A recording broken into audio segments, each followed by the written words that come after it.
بسم الله الرحمن الرحيم. الحمد لله رب العالمين، والصلاة والسلام على سيد الأنبياء والمرسلين وعلى آله وأصحابه ومن تبعهم بإحسان إلى يوم الدين. أما بعد، فقد قال الله تبارك وتعالى في القرآن العظيم والفرقان الحميد: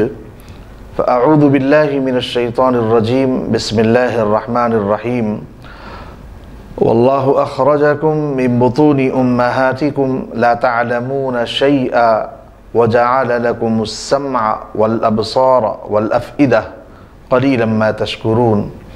صدق الله مولانا العظيم وصدق رسوله النبي الكريم، ونحن على ذلك لمن الشاهدين والشاكرين، والحمد لله رب العالمين. عزیزان گرامی قدر، ہم سب کا یہ ایمان اور یہ نظریہ اور یہ عقیدہ اور یہ حقیقت ہے کہ اللہ ہم سب کا خالق ہے، اور اللہ ہم سب کا رازق ہے، اور اللہ ہم سب کا مالک ہے۔ قرآن مجید یہ اللہ تبارک و تعالیٰ کا کلام، اللہ تبارک و تعالیٰ کی کتاب ہے۔ یہ اللہ نے انسانیت کی ہدایت کے لیے قرآن مجید کو نازل فرمایا ہے۔ قرآن مجید کی جو آیت مبارکہ ابھی خطبے کے شروع میں پڑھی گئی ہے، جس میں اللہ رب العالمین نے انسانیت کو یہ پیغام دیا ہے اور یہ بتایا ہے کہ اللہ فرماتے ہیں کہ اللہ نے انسان کو دنیا میں بالکل لا علم اور کمزور بنا کر دنیا میں بھیجا ہے۔ انسان دنیا میں بہت مجبور اور بہت کمزور بنا کر انسانیت کو دنیا میں اللہ رب العالمین نے مبعوث کیا ہے، بھیجا ہے، اور انسانیت کو یہ بتایا ہے کہ دیکھو، ہم اس دنیا میں اپنی زندگی کے مالک نہیں ہیں، ہمارا کوئی مالک ہے، ہم کسی کے مملوک ہیں۔ کوئی ہمارا خالق ہے اور ہم مخلوق ہیں، کوئی ہمارا رازق ہے، ہم مرزوق ہے۔ نہ ہم اپنی مرضی سے اس دنیا میں آئے ہیں اور نہ اپنی مرضی سے ہم اس دنیا سے جا سکتے ہیں۔ اللہ نے دنیا میں انسانیت کو جو بھیجا ہے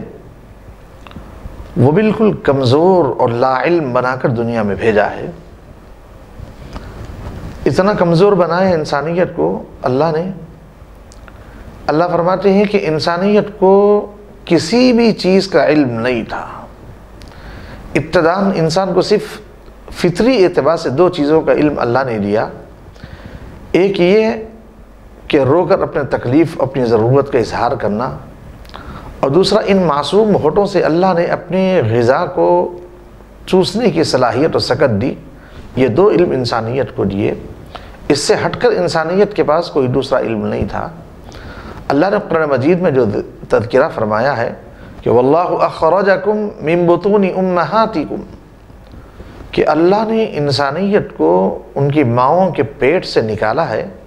تو اس حال میں نکالا ہے کہ لا تعلمون شیئا، کچھ بھی نہیں جانتے تھے، ذرہ برابر بھی کسی بات کا علم نہیں تھا۔ نہ اچھائی کی تمیز تھی، نہ برائی کی تمیز تھی، نہ نفع کا علم تھا، نہ نقصان کا علم تھا۔ حد تو یہ ہے کہ انسان کے جسم سے گندگی نکلنے کے بعد پاکی، ناپاکی اور گندگی کا بھی احساس نہیں تھا، اور اتنا لا علم انسان کو بنایا کہ اس کے مد مقابل میں اللہ نے دوسری مخلوقات کو فطری اور خلقی اعتبار سے کس علم سے نوازا، وہ علم بھی انسانیت کے پاس نہیں تھا۔ ہم روزمرہ کی زندگی میں مشاہدہ کرتے ہیں، انسان اس بات کا مشاہدہ کرتا ہے، دیکھتا ہے، ایک معصوم سا بچہ، چھوٹا سا بچہ، اس کو اللہ نے اتنی بھی تمیز نہیں دی کہ وہ جو چیز ہاتھ میں ملتی ہے وہ منہ میں ڈالنے کی کوشش کرتا ہے۔ مٹی میں جاتا ہے تو مٹی اٹھا کر وہ مٹی اپنے منہ میں ڈالتا ہے۔ وہ ماں کی ممتا ہوتی ہے، ماں کی محبت ہوتی ہے کہ ماں اس کے بچے کے منہ سے مٹی بھی نکالتی ہے، ہاتھوں سے مٹی بھی جھاڑتی ہے۔ اس کو اتنا بھی ہوش نہیں تھا، اور ہر چمکتی چیز کو وہ انسان یہ سمجھتا ہے، معصوم بچہ، کہ یہ میں کھلونا ہے، اس کو یہ بھی ہوش نہیں کہ چمکنے والی چیز جو ہے وہ انگار کا ایک ڈلا بھی ہو سکتا ہے، آگ کا ایک شعلہ بھی ہو سکتا ہے۔ ہر چمکتی چیز کو وہ اپنا کھلونا سمجھ کر ہاتھ بڑھاتا ہے اور آگے لینے کی کوشش کرتا ہے۔ وہ ماں کی ممتا ہوتی ہے، وہ اللہ کی محبت ہوتی ہے جو اللہ اس کو اس چیز سے روک دیتے ہیں۔ اس کے مد مقابل اللہ نے دوسری مخلوقات کو اتنا علم دیا کہ ایک معصوم سا مرغی کا بچہ جو انڈے سے نکلتا ہے، تو انڈے سے نکلنے کے بعد اس کو اس بات کی تمیز، اس بات کا احساس، اس بات کا علم ہوتا ہے کہ کیا چیز کھانا ہے، کیا چیز نہیں کھانا ہے۔ وہ اپنی معصوم چونچ سے زمین پر مارتا ہے اور اپنی چونچ کے ذریعے سے اس دانے کو اور غذا کو ٹٹول کر دیکھتا ہے کہ اس سے مجھے کھانا چاہیے یا نہیں کھانا چاہیے، پھر کہیں جا کر وہ پیٹ میں اتارتا ہے۔ اس معصوم بچے کو اس کی ماں مرغی نہیں سکھاتی ہے کہ دیکھو بیٹا، جو آسمان و فضا میں اڑنے والے پرندے ہیں، جو چیل ہے، جو کوے ہیں، وہ تمہارے دشمن ہیں، تمہارے جان کے دشمن ہیں، وہ تمہیں اپنی غذا بنا سکتے ہیں، لیکن فطری اعتبار سے انڈے سے نکلنے کے بعد وہ مرغی کا بچہ اپنے ماں کے آغوش میں چلا جاتا ہے۔ جب کبھی آہٹ محسوس ہوتی ہے، جب کبھی فضا میں کوئی چیز اڑتی ہوئی نظر آتی ہے، وہ چمک جاتا ہے اور ماں کے دامن میں اور ماں کے آغوش میں وہ چلا جاتا ہے۔ اللہ فرماتے ہیں اتنا علم بھی ہم نے انسانیت کو نہیں دیا تھا، کسی چیز کا علم نہیں تھا۔ واللہ اخرجکم من بطون امہاتکم لا تعلمون شیئا، تم کسی چیز کا تمہارے پاس علم نہیں تھا، اللہ نے آہستہ آہستہ انسانیت کو علم سے نوازا، کمزور اتنا بنایا کہ کروٹ لینے کے قابل بھی نہیں، کمزور اتنا بنایا کہ چلنے پھرنے کے قابل بھی نہیں، کمزور اتنا بنایا کہ دنیا کی کوئی غذا اس کے لیے میسر اور قابل استعمال نہیں ہوتی تھی۔ اللہ نے اتنا کمزور بنایا اور اتنی محبت کا معاملہ فرمایا کہ ماں کی چھاتی میں اس کے لیے دودھ کا انتظام فرمایا۔ اللہ فرماتے ہیں انسان بڑا کمزور بنا کر دنیا میں بھیجا گیا ہے،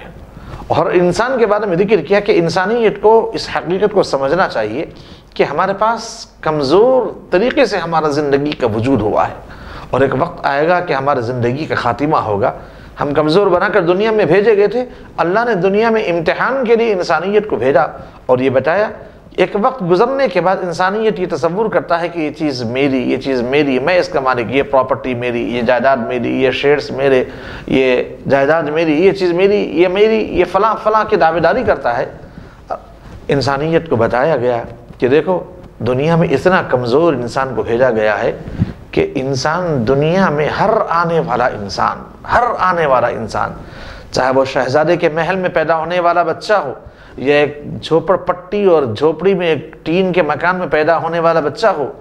دونوں کی خاصیت یہ ذکر کی کہ وہ آنے والا بھی دنیا میں ایسا آتا ہے کہ اس کے جسم پہ کپڑا بھی نہیں ہوتا ہے، شہزادہ بھی اسی حالت میں دنیا میں آتا ہے، اور ایک غریب زادہ بھی دنیا میں اسی حالت میں اللہ نے اس کو بھیجتے ہیں کہ اس کے جسم پہ کپڑا بھی نہیں ہوتا ہے۔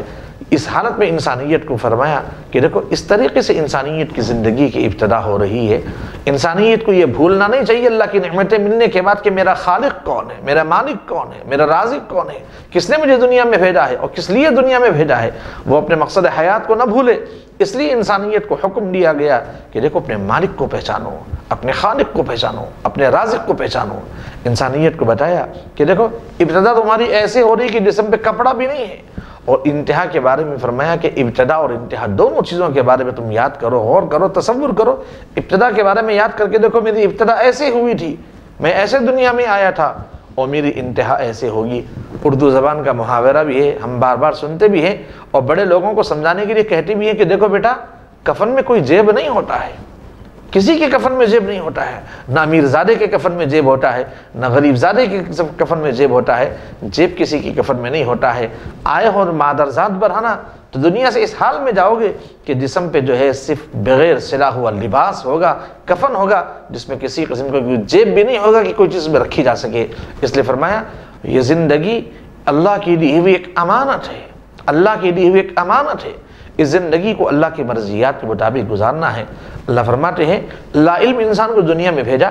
آہستہ آہستہ اسٹپ بائی اسٹپ اس کو اللہ نے علم سے نوازا، اور علم کے آلات کے بارے میں ذکر کیا وَجَعَلَ لَكُمُ السَّمْعَ وَالْأَبْصَارَ وَالْأَفْئِدَةَ، کانوں کے ذریعے سے علم دیا، اعلی علم ہے، آنکھوں کے ذریعے سے دیکھ کر پہچان سکتا ہے کہ اس کا کلر کیا ہے، یہ چیز کیسی ہے کیسی نہیں ہے، سن کر پہچان سکتا ہے کہ سننے کے ذریعے سے علم کا ذریعہ، کان کو ایک علم کا ذریعہ بنایا اور قلب کو ایک علم کا ذریعہ بنایا۔ اللہ فرماتے ہیں وَجَعَلَ لَكُمُ السَّمْعَ وَالْأَبْصَارَ وَالْأَفْئِدَةَ قلیلا ما تشکرون، بہت کم انسان ایسے ہیں جو اللہ تبارک و تعالیٰ کی ان نعمتوں کا شکر ادا کرتے ہیں۔ غرض انسانیت کو اس آیت کریمہ کے ذریعے سے بتایا گیا کہ دیکھو لا علم دنیا میں بھیجے گئے تھے، علم سے اللہ نوازتے ہیں، آنکھ کے ذریعے سے علم حاصل کرتا ہے، کانوں کے ذریعے سے علم حاصل کرتا ہے، قلب کے ذریعے سے علم حاصل کرتا ہے۔ انسانیت کو بتایا کہ دیکھو سب سے بڑا علم انسانیت کے لیے جو لازمی علم ہے وہ اپنے خالق کو پہچاننا ہے، اپنے مالک کو پہچاننا ہے، اپنے رازق کو پہچاننا ہے۔ دنیا کے اندر علوم کی آدمی ڈگریاں حاصل کر لے، انسانیت بڑے سے بڑے یونیورسٹی کی ڈگریاں حاصل کر لے اور سائنٹسٹ بن جائے اور ایک ایک چیز ایک ایک ذرات پر ریسرچ کرنے والا بن جائے، کوئی ایسا آدمی بن جائے جو سمندر کے قطرات پر ریسرچ کر کے اس کے اندر پائے جانے والے ذرات کے بارے میں انسانیت کو بتائے کہ یہ پانی کے اس قطرے کے اندر یہ چیزیں وجود میں ہیں، کوئی ایسا ماہر بن جائے کہ جنگلوں میں پائے جانے والے پودوں اور پتوں پر ریسرچ کر کے بتائے کہ اس کے اندر یہ خاصیت ہے، یہ فلاں بیماری کو دور کر سکتے ہیں، یہ فلاں بیماری کو دور کر سکتے ہیں، اس سے یہ فائدہ مل سکتا ہے، اس سے یہ نقصان مل سکتا ہے۔ غرض یہ کہ اللہ کی بنائی ہوئی مخلوقات کے ذرے ذرے پر ریسرچ کر کے انسانیت کو اس کے مفاد بتائے، اس کے فائدے بتائے، اس کے نقصان بتائے، سب چیزوں کا علم ہے۔ انسانی باڈیز پر ریسرچ کرے، جو ڈاکٹر ریسرچ کرتے ہیں، میڈیکل کے لائن کے آدمی ریسرچ کرتے ہیں، وہ سر کے بال سے لے کر پیر کے ناخن تک ریسرچ کرتے ہیں کہ خون میں یہ نمونے ہیں، خون میں یہ نمونے ہیں، ہر چیز کا وہ ریسرچ کر کے جسم کے ایک ایک پارٹس کا، ایک ایک ذرے کا وہ لوگ ریسرچ کر کے بتاتے ہیں کہ اس کی خاصیت یہ ہے، یہ فالٹ ہو جائے تو یہ دوا دی جائے، اس میں خرابی ہو جائے تو یہ دوائی دی جائے، اس میں خرابی ہو تو یہ کام کیا جائے، پس یہاں دب جائے تو یہ کام کیا جائے۔ سارے چیزوں پر اللہ کے مخلوق کے ایک ایک ذرے پر ریسرچ کرے، لیکن اس انسان کو یہ پتہ نہ ہو کہ بھئی ان مخلوقات کو بنانے والی ذات کو اگر وہ نہ پہچان سکے، وہ اگر اللہ کو نہ پہچان سکے اور اللہ کی معرفت کو اس کو حاصل نہ ہو سکے تو سارے کے سارے علوم وہ سب اس کے پاس دھرے کے دھرے رہ جائیں گے، اور اس کو قرآن کی نظر میں کہا جائے گا کہ وہ اللہ کی نظر میں جاہل ہے، وہ قرآن کی نظر میں جاہل ہے، وہ شریعت کی نظر میں جاہل ہے، اس لیے کہ جس نے اپنے خالق کو نہیں پہچانا، اپنے بنانے والے کو نہیں پہچانا، اپنے پیدا کرنے والے کو نہیں پہچانا، اپنے مالک کو نہیں پہچانا، اپنے رازق کو نہیں پہچانا، تو اللہ کی بنائی ہوئی مخلوقات پر ریسرچ کر کے دنیا اگر اس کو عالم کہتی ہے تو کہنے دیا جائے، دنیا اسے علم سے نوازتی ہے تو نوازنے دیا جائے، لیکن قرآن کی نظر میں، اللہ کی نظر میں وہ جاہل ہے، اس لیے کہ وہ اپنے خالق کو نہیں پہچان سکا، اپنے مالک کو نہیں پہچان سکا۔ اس لیے حکم دیا، انسانیت کو بتایا کہ دیکھو سب سے پہلے انسانیت کو شعور آتے ہی پتہ ہونا چاہیے کہ بھئی میری زندگی کا میں مالک نہیں ہوں۔ انسان لا علمی کی بنیاد پر، جہالت کی بنیاد پر یہ کہتا ہے کہ بھئی میری زندگی، میری لائف، میں اپنی زندگی کا مالک ہوں، میں اپنی پرائیویسی کا مالک ہوں، میں اپنی تمام چیزوں کا مالک ہوں، اس میں کس کا کیا لینا دینا ہے۔ اس انسانیت کو بتایا کہ دیکھو تم خود دنیا میں نہیں آئے ہو، اللہ نے تم کو دنیا میں بھیجا ہے، اور کن مرحلوں سے گزار کر بھیجا ہے۔ اللہ فرماتے ہیں واللہ خلقکم من تراب، اللہ فرماتے ہیں کہ انسانیت کو ہم نے مٹی سے پیدا کیا۔ اللہ الذی خلقکم، اللہ وہ ہے جس نے تم کو پیدا کیا، کن مرحلوں سے پیدا کیا۔ قرآن مجید کی آیت مبارکہ میں اللہ رب العالمین فرماتے ہیں ثم من نطفہ ثم من علقہ ثم من مضغۃ مخلقہ وغیر مخلقۃ لنبین لکم ونقر فی الارحام ما نشاء۔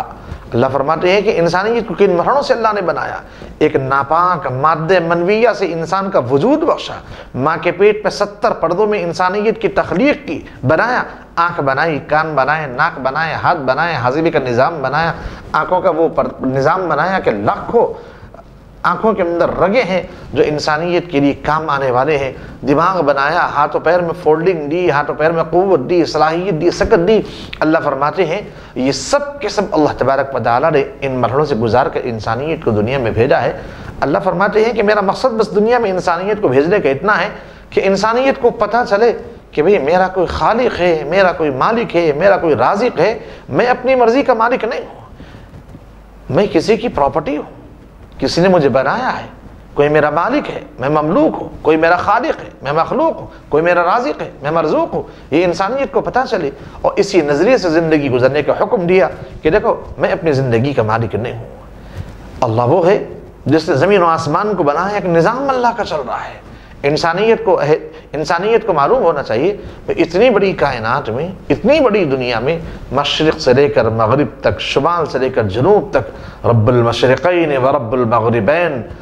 وہ اللہ جو مشرقین کا رب ہے، وہ اللہ جو شمال جنوب کا رب ہے، رب المشرقین و رب المغربین،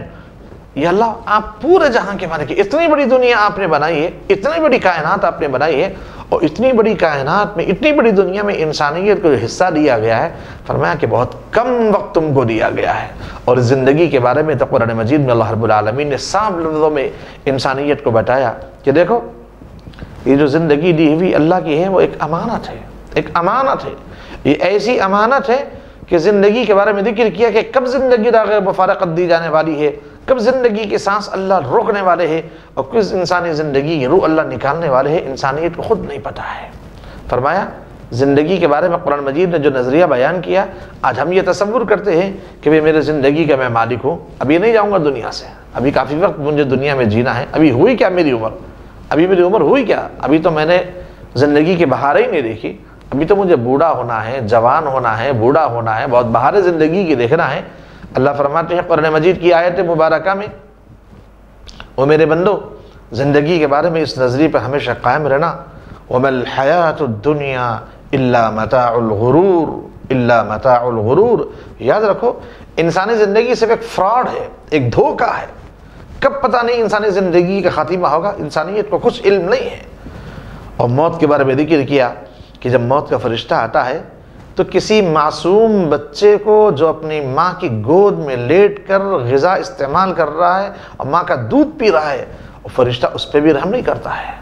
وہ تو کہتا ہے کہ میرے رب کا حکم ہے اذا جاء اجلهم لا يستأخرون ساعة ولا يستقدمون، مجھے پروانہ مل گیا، مجھے کسی قسم کا کوئی تکلف، کسی قسم کا رحم نام کی کوئی چیز نہیں، وہ تو حکم کی تعمیل کرنے کے لیے۔ معصوم بچہ جو ماں کی گود میں دودھ پی رہا ہے، موت کا فرشتہ اس پہ بھی رحم نہیں کھاتا ہے، وہ اپنے وقت پر روح نکالتا ہے۔ اور کسی نوجوان کی جوانی پر بھی فرشتے کو کسی قسم کا رحم نہیں ہوتا ہے، وہ تو یہ کہتا ہے کہ میرے حکم کی تعمیل مجھے، میرے رب کے حکم کی تعمیل مجھے کرنا ہے۔ اب وہ خوبصورت نوجوان دنیا سے جاتا ہے تو ملنے جلنے والے کہتے ہیں کہ بڑا افسوس کرتے ہیں، بھئی کیا ہوا اس نوجوان کو، اچھا ہٹا کٹا تو تھا، کل تک ہمارے ساتھ زندگی گزار رہا تھا، رات میں ہمارے ساتھ میں تھا، کھایا ہمارے ساتھ میں، پیا ہمارے ساتھ میں، گفتگو ہمارے ساتھ میں کی، بیٹھا، ہوا کیا؟ کہتے ہیں کہ ہوا کچھ نہیں، رات میں سو گیا تھا اور حالت نیند میں حرکت قلب بند ہو جانے کی بنیاد پر وہ دنیا سے چل بسا۔ بس چھوٹا سا جملہ کہتے ہیں، حرکت قلب بند ہو گئی، دل نے حرکت کرنا بند کر دیا۔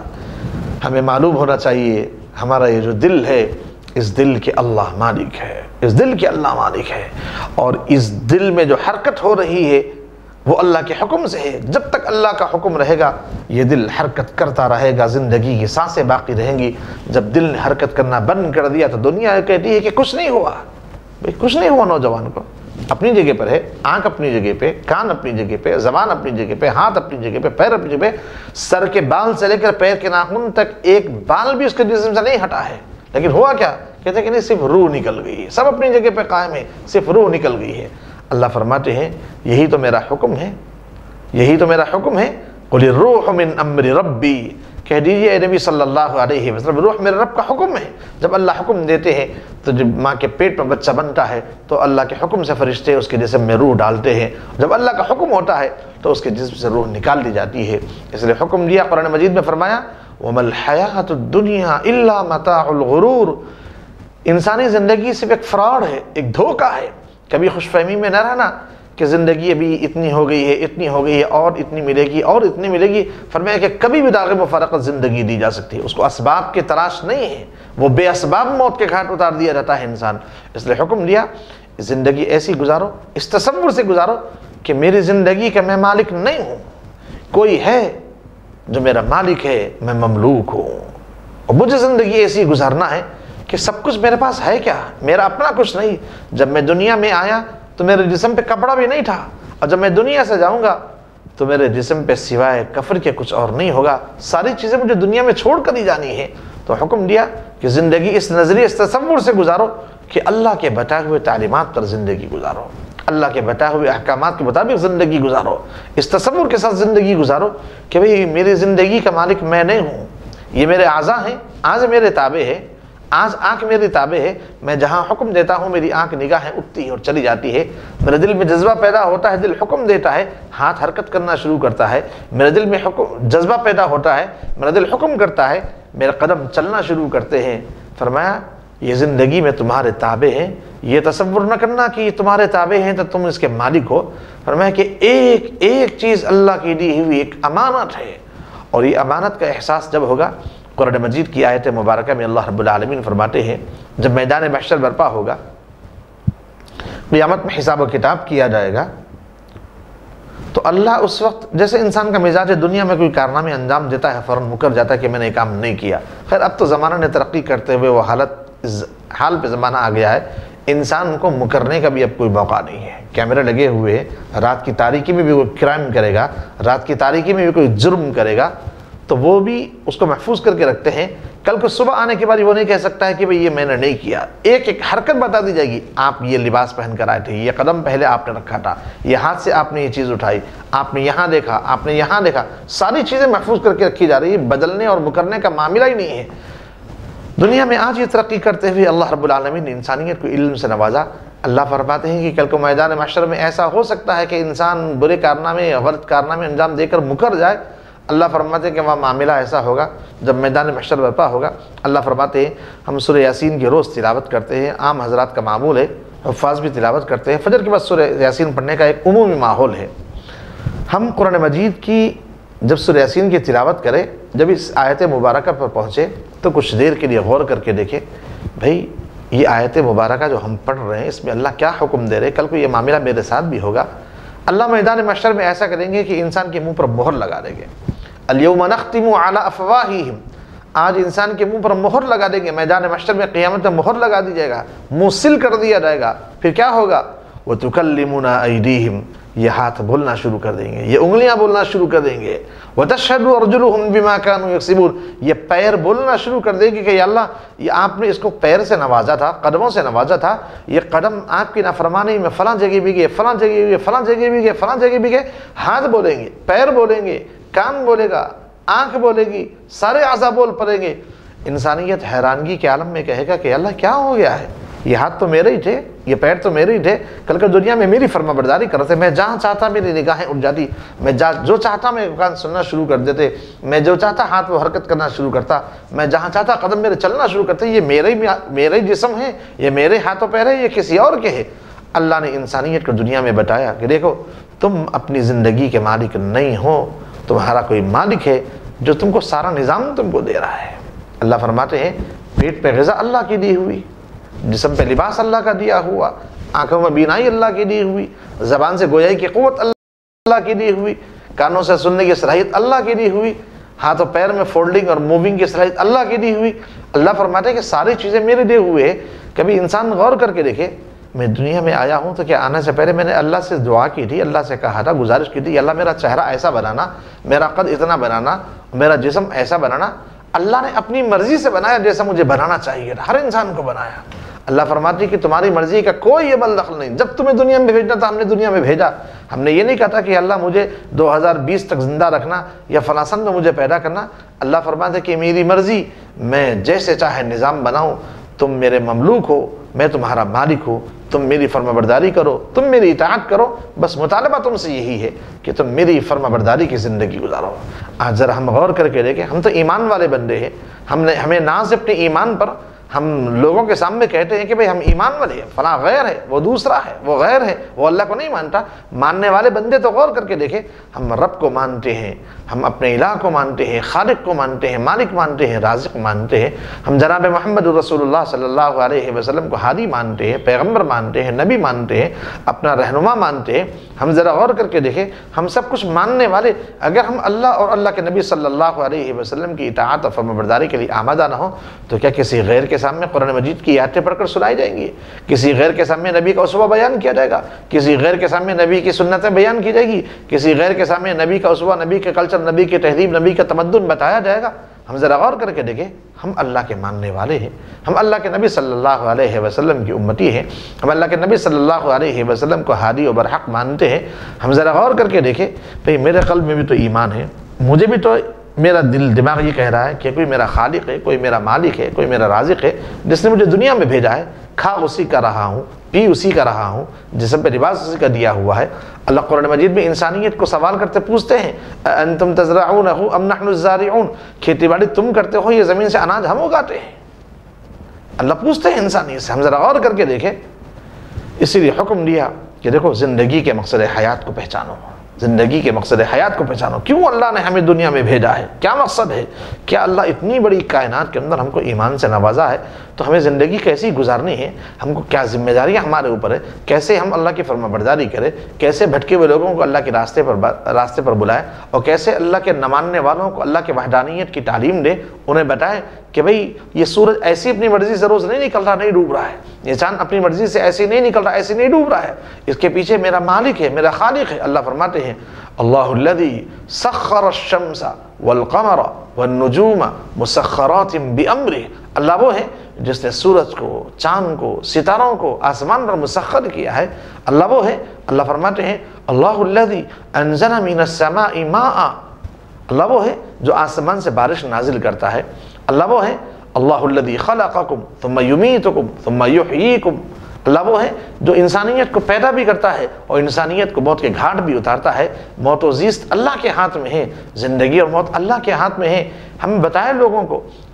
ہمارا ایمان ہم سے مطالبہ کرتا ہے کہ بھئی میں اپنی زندگی کا مالک نہیں ہوں، میرا کوئی مالک ہے، میں مملوک ہوں، تو مجھے زندگی کیسی گزارنی ہے۔ وہ اللہ کتنی میٹھی نیند سلاتا ہے، وہ اللہ کتنی میٹھی غذائیں انسانیت کو دیتا ہے، غذاؤں کا انتظام کرتا ہے، اسی کی زمین پہ ہم زندگی گزار رہے ہیں، اسی کے آسمان کے نیچے ہماری زندگی گزر رہی ہے۔ ہم بھی اللہ کی فرمانبرداری کریں، اوروں کو بھی بتائیں، غیروں کو بھی بتائیں کہ بھئی اللہ کا تصور تو کر کے دیکھو، اللہ کی ذات کیسی ہے، کتنی عظیم الشان اللہ کی ذات ہے، کتنی محبت بھری اللہ تبارک و تعالیٰ کی ذات ہے۔ انسانیت کو پیغام دیا، بتایا۔ اللہ فرماتے ہیں اس آیت کریمہ پر غور کرو، ہمیں حکم دیا گیا ہے، ہم ذرا غور کر کے دیکھیں واللہ اخرجکم من بطون امہاتکم لا تعلمون شیئا، ہمیں ماؤں کے پیٹوں سے جب نکالا گیا تو ذرہ برابر بھی کسی چیز کا علم ہمارے پاس نہیں تھا۔ وجعل لکم السمع والابصار والافئدہ، آج اللہ نے کانوں کے ذریعے سے، آنکھ کے ذریعے سے، قلب کے ذریعے سے انسانیت کو علم سے نوازا۔ آنکھیں دیکھتی ہیں، کائنات کا نظام دیکھ رہی ہے، اس کو پتہ ہونا چاہیے کہ سورج کیوں روز نکل رہا ہے اور ڈوب رہا ہے۔ کوئی چلانے والا تو نظام ہے، کوئی رب ہے، کوئی خالق ہے جس نے سورج کو بنایا ہے، روز سورج مشرق سے نکلتا ہے، مغرب میں ڈوبتا ہے۔ کون ہے جو اس پوری کائنات کو چلانے والا ہے؟ آنکھوں سے اس کا مشاہدہ کرتا ہے، انسان دیکھتا ہے۔ اناج کسان کے کام پہ سیدھا ہوتا ہے، وہ زمین چیرتا ہے اور بیج بو دیتا ہے اور پھر زمین کو برابر کرتا ہے اور پانی سے سیراب کرتا ہے، انتظار میں رہتا ہے کب زمین پھٹے گی، کب میرا خالق اس زمین کے اندر بوئے ہوئے بیج سے پودے کو نکالے گا اور پودا آہستہ آہستہ ایک تناور درخت بنے گا، اس پہ پھل لگیں گے، پھر انسانیت کے لیے غذا کے سامان میسر ہوں گے۔ اللہ فرماتے ہیں تمہارا کام بس اتنا تھا کہ تم زمین چیرتے اور بیج ڈال دیتے، ہم اس زمین سے اناج کو اگاتے ہیں۔ اللہ فرماتے ہیں اَأَنْتُمْ تَزْرَعُونَهُ أَمْ نَحْنُ الزَّارِعُونَ، کھیتی باڑی تم کرتے ہو، یہ کھیتی باڑی ہم اگاتے ہیں۔ حالانکہ یہ وہی زمین ہے جس زمین میں جس چیز کو بھی دفن کیا جائے، زمین سارے چیزوں کو فنا کر کے رکھ دیتی ہے۔ مضبوط سے مضبوط لوہا بھی ہم اگر زمین میں ڈال کر رکھ دیں، کچھ دنوں کے بعد وہ زمین اس لوہے کو گلا کر، زنگ آلود کر کے اس کو مٹی میں ملا لیتی ہے۔ اللہ فرماتے ہیں ہزاروں انسان زمین میں دفن کر دیے گئے، مضبوط سے مضبوط انسان کی ہڈیاں بھی زمین میں جا کر گل گئی۔ اللہ فرماتے ہیں یہی وہ زمین ہے جس زمین سے ہم ایک چھوٹے سے معصوم بے جان بیج کو جب کسان بوتا ہے تو اسی بے جان بیج سے ہم اس کے لیے پودا اگاتے ہیں اور زمین پھٹتی ہے اور چیرے جاتی ہے اور پودا زمین سے نمودار ہوتا ہے، ایک تناور درخت کے شکل میں پھل انسانیت کو دیتا ہے۔ اللہ فرماتے ہیں میرے بندو اس نظام پر غور کرو، اس نظام پر غور کرو کہ کون ہے جو تمہارے لیے غذاؤں کا انتظام کر رہا ہے۔ قرآن مجید کی آیت مبارکہ میں اللہ رب العالمین نے انسانیت کو حکم دیا، بتایا کہ دیکھو یہ زندگی اللہ کی دی ہوئی امانت ہے، اس زندگی کو اللہ کے مرضیات کے مطابق گزارو۔ ہم غور کر کے دیکھیں ہمارا دین بہت آسان ہے۔ حدیث مبارکہ میں اللہ کے نبی صلی اللہ علیہ وسلم فرمایا الدین یسر، دین بہت آسان ہے۔ دین میں کسی ایسی بات کا حکم نہیں دیا جس کو انسانیت کرنے کے سخت نہ رکھتی ہو۔ اللہ فرماتے ہیں لا یکلف اللہ نفسا الا وسعها، انسانیت کو انہی باتوں کی کرنے کا حکم دیا جس کی کرنے کی سخت انسانیت کے پاس ہے، اسی کا حکم اللہ نے دیا ہے۔ ہم اسلامی نظام پر غور کر کے دیکھیں اللہ نے کسی پر ذرہ برابر بھی زیادتی یا ظلم نہیں کیا ہے۔ اسلامی احکام کے بارے میں ہم غور کر کے دیکھیں، فرائض کو دیکھ لے، واجبات کو دیکھ لے، سنتوں کو دیکھ لے، مستحبات کو دیکھ لے، ہر حکم قرآن مجید کا، ہر حکم شریعت کا ہم غور کر کے دیکھیں اللہ نے مکلف بنایا ہے تو ایسے آدمی کو مکلف بنایا جس کے کرنے کی سکت و صلاحیت ہے۔ اللہ نے کسی معصوم بچے پر نماز کو فرض نہیں قرار دیا جس کو پاکی ناپاکی کا ہی ہوش نہیں ہے، جس کو پاکی ناپاکی کی ہی تمیز نہیں ہے، تو اللہ اس پہ نماز کو کیسے فرض قرار دیں؟ اس لیے وقت متعین کیا۔ دیکھو بلوغت کے بعد نماز کی فرضیت، بلوغت سے نماز فرض ہوتی ہے، اس سے پہلے تربیت کا حکم دیا، اس سے پہلے تربیت کا حکم دیا آہستہ آہستہ۔ کسی معصوم چھوٹی سی بچی پر پردے کو فرض نہیں قرار دیا، پردہ فرض قرار دیا اس وقت جب انسانیت حد بلوغ کو پہنچ جائے۔ احکام اسلام تمام کے بارے میں غور کر کے دیکھیں، کسی غریب پر اللہ نے زکوٰۃ کو فرض نہیں قرار دیا، کسی غریب پر اللہ نے حج بیت اللہ کو فرض نہیں قرار دیا، کسی بیمار جو گھر میں بستر پر لیٹا ہوئے اللہ نے جہاد اس کے اوپر فرض نہیں قرار دیا۔ احکام اسلام پر ہم غور کر کے دیکھیں، اللہ نے احکام دیے ہیں تو وہ احکام دیے جس کو کرنے کے سکت و صلاحیت انسان کے پاس ہے، انہی لوگوں کو اللہ نے حکم دیا۔ اس وجہ سے ہم غور کر کے دیکھیں، ہم کھا اللہ کا رہے، پی اللہ کا رہے، جسم پہ لباس اللہ کا ہے، اللہ کے زمین پہ چل رہے، اللہ کے آسمان کے نیچے زندگی گزار رہے، جب ہاتھ اٹھتا ہے تو اللہ سے مانگتے ہیں کہ سیدھے ڈائریکٹ ہم جنت مانگتے ہیں، کچھ اور ہم چھوٹا موٹا مطالبہ نہیں ہوتا ہے، ہمارا مطالبہ سیدھا جنت کا مطالبہ ہوتا ہے۔ ربنا آتنا فی الدنیا حسنہ وفی الآخرۃ حسنہ، ہم دنیا کی بھلائی بھی مانگتے ہیں، جنت کی آخرت کی بھلائی بھی مانگتے ہیں۔ کبھی ہم غور بھی کر کے دیکھیں کہ میں اللہ سے مانگ رہا ہوں تو دنیا کی بھلائی اور آخرت کی بھلائی مانگ رہا ہوں۔ آتنا فی الدنیا حسنہ، دنیا بھی حسن چاہیے، بہتر چاہیے، اچھی سے اچھی زندگی دنیا کی چاہیے، اور آخرت بھی اچھی سے اچھی چاہیے۔ ان چیزوں کا دعا کرنی بھی چاہیے، حکم بھی دیا، لیکن یہ بھی تو ہم غور کر کے دیکھیں، دنیا کو اچھی بنانے کے لیے اچھے بنانے والے اعمال بھی ہم کر رہے ہیں یا نہیں کر رہے ہیں؟ آخرت کو ہم اللہ سے اچھے بنانے کی امید اور دعائیں کر رہے ہیں تو ہم اپنے اعمال کے بارے میں بھی غور کر کے دیکھیں، آیا میرے عمل ایسے ہیں جو آخرت میں مجھے اچھی آخرت دے سکتے ہیں یا نہیں دے سکتے ہیں؟ انسانیت کو حکم دیا، ذرا غور کر کے دیکھو ہماری زندگی کہاں گزر رہی ہے۔ سب کچھ اللہ کا دیا ہوا ہمارے پاس ہے، سب کچھ اللہ کا دیا ہوا، زندگی اللہ کی دی ہوئی امانت، صحت اللہ کی دی ہوئی امانت، کپڑے اللہ کی دی ہوئی امانت، ساری چیزیں ہم اللہ کے استعمال کر رہے ہیں، اور نافرمانی بھی ہم اسی اللہ کی کرتے ہیں۔ تو ذرا ہم سوچیں اور غور کر کے دیکھیں ہماری ابتدا کیا تھی اور ہماری انتہا کیا ہونے والی ہے، کہاں ہم پہنچنے والے ہیں اور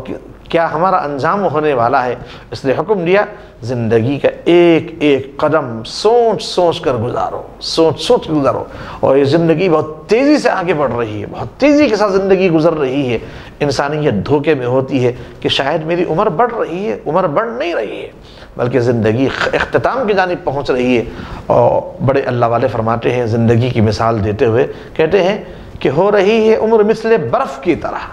جیسے برف کا چھوٹا سا ٹکڑا ہم فریج سے نکالے اور باہر کے حصے میں لا کر رکھ دے، اور وہ برف کا وہ ٹکڑا آنکھ جھپکتے نظروں سے اوجھل نہیں ہو جاتا ہے، وہ آہستہ آہستہ ایک ایک قطرہ ٹپکتا ہے، ٹپکتے ٹپکتے ٹپکتے ہماری نظروں کے سامنے وہ پورا برف کا ٹکڑا گھل کے بہہ جاتا ہے پانی بن کر۔ فرمایا انسانی زندگی بھی ایسی ہے، صبح ہو رہی ہے، شام ہو رہی ہے، ہفتے بدل رہے ہیں، مہینے بدل رہے ہیں، سن و سال بدل رہے ہیں، زندگی اس تیزی سے آگے بڑھ رہی ہے۔ اسی لیے ہم عزم کرے، ارادہ کرے کہ زندگی یہ دی ہوئی اللہ کی امانت ہے، اس زندگی کو اللہ کی مرضیات کے مطابق ہم گزارے، سوچیں، تدبر کرے، غور کر کے دیکھے، احکام اسلامی کے بارے میں ہم غور کرے، اللہ کی نعمتوں کے بارے میں سوچیں کہ کن کن نعمتوں سے اللہ نے ہم کو نوازا ہے، بے مانگے ہوئے سب سے بڑی ایمان کی دولت سے نوازا ہے، تو ہم اس ایمان کی قدر کریں اور اس زندگی کی قدر کریں اور اللہ کی دی ہوئی ان نعمتوں کی قدر کرے، اس تصور سے زندگی گزارے کہ میری زندگی کا مالک میں نہیں ہوں، میرا اللہ میرا مالک ہے، میں مملوک ہوں، مملوکانہ زندگی مجھے دنیا میں گزارنی ہے۔ اس لیے اللہ کے ہر حکم کی تعمیل کرنے کی کوشش کرے۔ اللہ تبارک و تعالیٰ سے دعا ہے اللہ کہنے والے کو بھی اور سننے والوں کو بھی اور تمام کے تمام صاحب ایمان بندوں کو اللہ تبارک و تعالیٰ اپنی زندگی کی حقیقت کو سمجھنے کی اور اپنے ایمان کی قدر کرنے کی اللہ تبارک و تعالیٰ توفیق عمل نصیب فرما۔ وآخر دعوانا الحمدللہ رب العالمین، والسلام علیکم ورحمۃ اللہ وبرکاتہ۔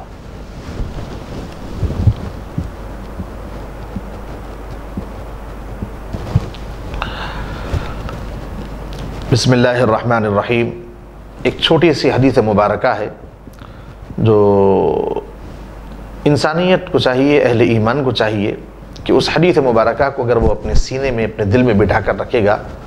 تو زندگی میں کبھی کوئی غم نظر نہیں آئے گا، کوئی مصیبت نہیں سمجھے گی، کوئی آفت کو وہ آفت تصور نہیں کرے گا۔ وہ یہ سمجھے گا کہ بھئی جب یہ حدیث مبارکہ اس کے نظروں سے گزرے گی، دل میں تازہ رہے گی اور اس حدیث پر اس کی نظر رہے گی تو انشاءاللہ اس کا ایمان مضبوط و مستحکم رہے گا، زندگی میں کبھی اس کے قدم لڑکھڑائیں گے نہیں، کبھی نا امید و مایوس اللہ سے نہیں ہوگا، بلکہ اللہ کے ہر فیصلے پر راضی رہے گا۔ مختصر سی حدیث ہے، حدیث مبارکہ میں اللہ کے نبی صلی اللہ علیہ وسلم نے ارشاد فرمایا ہے، حدیث قدسی ہے۔ حدیث قدسی اس حدیث کو کہتے ہیں جس میں مضمون وہ اللہ کی من جانب اللہ ہوتا ہے، لیکن الفاظ اللہ کے نبی صلی اللہ علیہ وسلم کے ہوتے ہیں۔ مختصر سی حدیث ہے جس میں اللہ کے نبی صلی اللہ علیہ وسلم نے یہ ارشاد فرمایا ہے، 3 جملے ذکر کیے ہیں۔ پہلے جملے میں فرمایا کہ من لم یستلم بقضائی، جو بندہ میری بنائی ہوئی تقدیر پر راضی نہ ہو۔ ہر بندے کی تقدیر اللہ نے بنائی ہے کہ یہاں پیدا ہوگا، یہ علم حاصل کرے گا، رزق اتنا یہ رہے گا، ساری چیزیں اللہ کے پاس لکھی ہوئی ہے، جس کو ہم کہتے ہیں تقدیر۔ تقدیر پر ہمیشہ راضی رہنا چاہیے، کبھی تقدیر پر شکوہ شکایت نہیں ہونی چاہیے۔ تقدیر من جانب اللہ ہے، اللہ کی مرضی ہے۔ ایمان والے بندوں کو، معصوم بچوں کو بچپن سے یاد دہانی کرائی جاتی ہے، آمنت باللہ وملائکتہ وکتبہ ورسلہ والیوم الآخر والقدر خیرہ وشرہ من اللہ تعالی، کہ اچھی تقدیر بھی اللہ کی جانب سے ہے، بری تقدیر بھی اللہ کی جانب سے ہے۔ کوئی بندہ اگر ناز و نعم کی زندگی گزار رہا تو ہم کو یہ دیکھ کر یہ سوچنا چاہیے کہ اللہ نے اپنی مرضی سے اس کی تقدیر ایسے بنایا، اس پر کسی قسم کا کوئی شکوہ شکایت نہیں۔ کسی کی زندگی اگر ایسی گزر رہی ہے جو بالکل آفتوں میں، مصیبتوں میں، آزمائش میں، اس بندے کو بھی یہ سوچنا چاہیے کہ میری زندگی کے تقدیر کا اللہ مالک ہے، اللہ نے میرے مقدر میں جو لکھا ہے، جو آفتیں، جو مصیبتیں، جو کچھ لکھی ہے، یہ اللہ کی مرضی ہے، اللہ اپنی مرضی کے فیصلے کے مالک ہے، مجھے اس پر کسی قسم کا اعتراض نہیں۔ یہ ایمان والے بندے کو ایمان کو مستحکم کرنے کے لیے حدیث مبارکہ میں ذکر کیا، 3 جملے ذکر کیے، من لم یستلم بقضائی، جو بندہ میری بنائی ہوئی تقدیر پر راضی نہ ہو۔ دوسرے جملے میں ذکر کیا، ولم یصبر علی بلائی، زندگی اصل میں انسان کی زندگی جو ہے وہ خوشی اور غمی دونوں کا سنگم ہے، دونوں چیزیں مل کر انسانی زندگی۔ کوئی انسان ایسا نہیں جو یہ کہتا ہو کہ میری زندگی میں کبھی مصیبت آئی نہیں، میں ہمیشہ شکر کے ساتھ زندگی گزارا اور ہمیشہ نعمتیں ہی ملی، کبھی مجھے زندگی میں آفت آئی نہیں۔ اور کوئی یہ نہیں کہہ سکتا ہے کہ میری پوری زندگی مصیبت میں ہی گزر رہی ہے، کبھی اللہ نے احسان کا معاملہ، شکر کا معاملہ کیا ہی نہیں میرے ساتھ، ابتدا سے لے کر انتہا تک پوری زندگی میری جو ہے آفتوں میں، مصیبتوں میں، آزمائشوں میں گزر رہی ہے، کبھی زندگی میں خوشی کا مرحلہ آیا ہی نہیں، ایسا نہیں۔ فرمایا زندگی نام اس بات کا ہے خوشی غمی دونوں کا سنگم ہے، اس لیے فرمایا حدیث مبارکہ کا جو دوسرا جملہ ہے، وَلَمْ يَصْبِرْ عَلَى بَلَائِي، جو بھی زندگی میں آزمائشیں آ رہی ہیں، مصیبتیں آ رہی ہیں، وہ اللہ کی جانب سے ہے۔ بندہ یہ تصور کرے کہ مَن لَمْ يَسْتَلِمْ بِقَضَائِي وَلَمْ يَصْبِرْ عَلَى بَلَائِي، جب مصیبتیں آئیں تو ان مصیبتوں پر صبر کرنے کے لیے تیار نہ ہو۔ یہ تصور کرے کہ بھئی من جانب اللہ کی جانب سے ہے، بس اللہ آپ میرے زندگی میں اگر آپ نے ایسا فیصلہ کیا، یہ مصیبت میرے حق میں، یہ آزمائش میرے حق میں آپ نے رکھی ہے، تو مجھے کوئی اعتراض کی بات نہیں، اللہ آپ کے ہر فیصلے پہ میں راضی ہوں۔ تیسرا جملہ ذکر کیا، وَلَمْ يَشْكُرْ عَلَى نِعَمَائِي، زندگی میں نعمتیں اللہ کی جانب سے ملتی ہیں تو بندے کو حکم یہ دیا گیا ہے کہ ہر نعمت پر اللہ کا شکر کرے۔ وَلَمْ يَشْكُرْ عَلَى نِعَمَائِي، جو بندہ میری دی ہوئی نعمتوں پر شکر کرنے کے لیے تیار نہ ہو۔ 3 مختصر جملے ذکر کی ہے، مَن لَمْ يَسْتَلِمْ بِقَضَائِي، جو بندہ میری بنائی ہوئی تقدیر پر راضی نہ ہو، وَلَمْ يَصْبِرْ عَلَى بَلَائِي، میرے بھیجے ہوئے مصیبتوں پر صبر کرنے کے لیے تیار نہ ہو۔ ایسے کفریہ جملے نکالے، مہیش ملا تھا اللہ میاں کو، پوری مصیبتیں میرے حق میں، جو کام کر رہا ہوں اس میں ناکام ہو جا رہا ہوں، وہ مصیبت میرے اوپر، یہ آفت میرے اوپر، ارے میری قسمت پھٹی ہے، ایسے جملے اپنی زبان سے استعمال نہ کرے، بلکہ حکم یہ دیا وَلَمْ يَصْبِرْ عَلَى بَلَائِي، اللہ کے بھیجے ہوئے مصیبتوں پر جو بندہ صبر کرنے کے لیے تیار نہ ہو۔ تیسرا جملہ ذکر کیا، وَلَمْ يَشْكُرْ عَلَى نِعَمَائِي، اللہ کی نعمتوں پر شکر کرنے کے لیے تیار نہ ہو، تو بڑی ناراضگی کے ساتھ حدیث مبارکہ میں اللہ کے نبی صلی اللہ علیہ وسلم نے ارشاد فرمایا، جو بندہ ان 3 باتوں پر راضی نہ ہو، اللہ کی بنائی ہوئی تقدیر پر راضی نہ ہو، اللہ کے دی ہوئی آزمائشیں مصیبتوں پر صبر کرنے کے لیے تیار نہ ہو، اور اللہ کی دی ہوئی نعمتوں پر شکر کرنے کے لیے تیار نہ ہو، تو بڑی ناراضگی کے ساتھ حدیث مبارکہ میں اللہ کے نبی صلی اللہ علیہ وسلم نے فرمایا، اللہ فرماتے ہیں فَلْيَتَّخِذْ رَبًّا سِوَائِي، اسے چاہیے کہ مجھے رب بنا کے فائدہ کیا، جب میری تقدیر پر راضی نہیں ہے، میری بھیجی ہوئی مصیبتوں صبر کرنے کے لیے تیار نہیں ہے، میری دی ہوئی نعمتوں پر شکر کرنے کے لیے تیار نہیں ہے، تو اس کو چاہیے کہ کسی اور کو رب بنا لے، جب اس نے مجھے رب بنایا ہے، رب مانا ہے، اللہ فرماتے ہیں جب مجھے رب مانا ہے، مجھے خالق مانا، مالک مانا، رازق مانا، جب مجھے رب بنایا ہے تو میرے ہر فیصلے پر بندے کو راضی ہونا چاہیے۔ جب بھی زندگی میں مصیبتیں آئیں، آزمائشیں آئیں، تو ہم یہ سوچیں میرے رب کا فیصلہ میرے بارے میں یہ ہے، تو یا اللہ میں آپ کے فیصلے پر راضی ہوں۔ اطمینان ملے گا، دلوں کو سکون ملے گا، ایمان اس کو یہ کہے گا کہ بھئی اللہ نے میرے بارے میں ایسا فیصلہ کیا تو مجھے کوئی اعتراض کی بات نہیں ہے، کوئی اعتراض کی بات نہیں ہے، میرا اللہ میرے بارے میں فیصلہ کیا ہے، میں صبر کے لیے تیار ہوں۔ اس لیے حکم دیا من لم یستلم بقضائی ولم یصبر علی بلائی ولم یشکر علی نعمائی فلیتخذ ربا سوائی، اس کو چاہیے کہ میرے علاوہ کسی کو رب بنا لے۔ یہ وہ حدیث مبارکہ ہے، جب آپ اس حدیث کو اپنے دل میں بٹھا کر رکھیں گے تو زندگی کے کسی بھی موڑ پر، کسی بھی آفت کے موقع پر، کسی بھی آزمائش کے دور میں ہم اپنے ایمان کو کبھی متزلزل ہوتا ہوا نہیں دیکھیں گے، بلکہ ہم یہ سوچیں گے کہ بھئی میرا ایمان اللہ پر ہے، اللہ نے میرے بارے میں فیصلہ کیا ہے، مجھے یہ آزمائش، مجھے یہ مصیبت، مجھے یہ پریشانی، اللہ آپ کے ہر فیصلے پہ میں راضی ہوں، میرا ایمان مجھ سے یہ کہتا ہے۔ اس لیے حکم دیا گیا ہے کہ اللہ کے ان فیصلوں پہ ہمیں راضی ہونا چاہیے۔ اللہ تبارک و تعالیٰ سے دعا ہے اللہ تبارک و تعالیٰ اپنے ایمان کو مضبوط و مستحکم کرتے ہوئے زندگی گزارنے کی توفیق عمل نصیب فرما۔ والسلام علیکم ورحمۃ اللہ وبرکاتہ۔